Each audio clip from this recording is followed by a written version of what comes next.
Today, we are diving into something really fascinating, and honestly, a pretty provocative idea.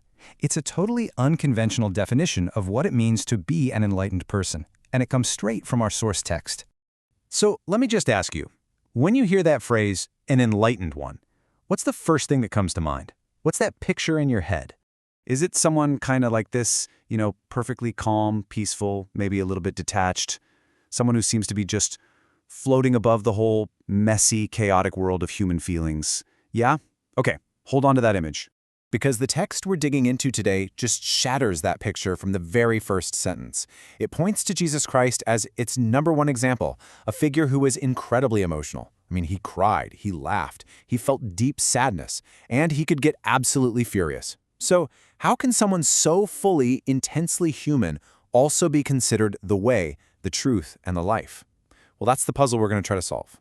You see, this whole idea of an emotional enlightened one, well, that is the absolute core of this entire argument. And wow, this quote just lays it all out, doesn't it? According to this philosophy, being enlightened isn't about getting rid of your emotions. It's about having the right response at the right time.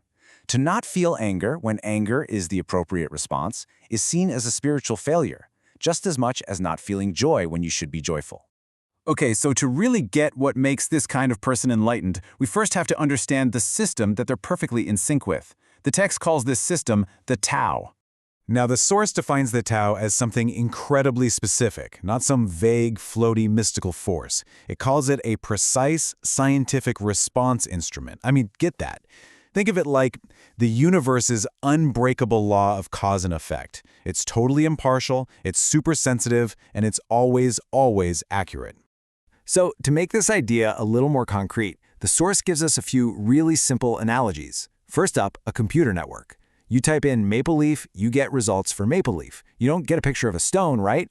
It's a direct, correct response to whatever you put in. Analogy number 2, a bell. What's the nature of a bell? To ring when you strike it. If you hit a bell and it's silent, well, it's not really doing its job as a bell, is it?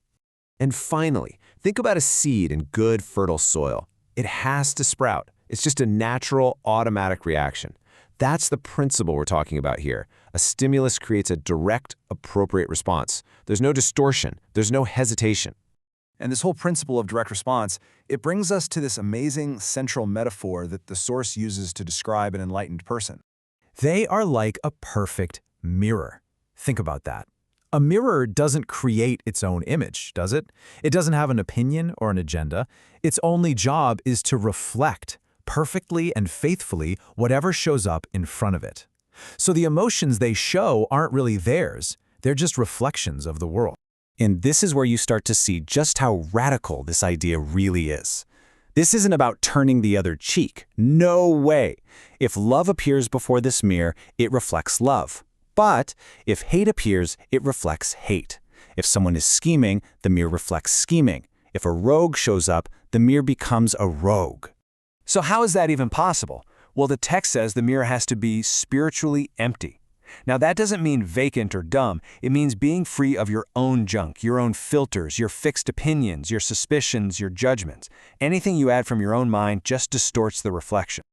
And this definition gets even clearer when the source tells us exactly what enlightenment is not. The text takes a direct shot at a very well-known philosophy of just passive endurance. You know, the idea, if somebody wrongs you, you just suck it up, you avoid them, and you wait for karma to eventually do its thing. According to this source, that's not wisdom. It might be a clever little strategy, but it is completely against the Tao. And why? Because by just enduring it silently, you fail to reflect the truth of what's happening. You've distorted the image. So here's the crucial takeaway. Any kind of faking it, any kind of inauthenticity is a major violation of this principle. Faking a smile, hiding your happiness, pretending to like someone you actually can't stand, all of these are seen as acts that conceal and distort reality. Now, I know what you're thinking. This state of being a perfect mirror sounds, well, almost impossible to achieve. But the source finishes by describing 2 very different ways a person can actually get there.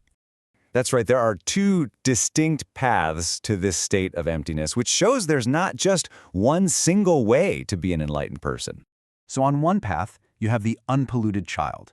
This is someone who is just never corrupted by all the social rules and expectations, and their emotions are just these raw, honest reflections. But then, on the other path, you have the sage. This is a person who has learned so much, gained so much wisdom, that they've come full circle and unlearned it all, returning to that same state of pure, infant-like response. And this leads to one last provocative point. The source actually argues that even these deeply respected spiritual practices can be a kind of trap. If things like precepts or meditation are just used to artificially squash your natural instincts, they're actually moving you further away from the Tao, not closer to it. And that brings us to our final thought. It's a question that takes this whole abstract idea and just turns it right back on us. If an enlightened person is simply a perfect mirror, reflecting the absolute truth of whatever stands in front of them, what would your reflection look like?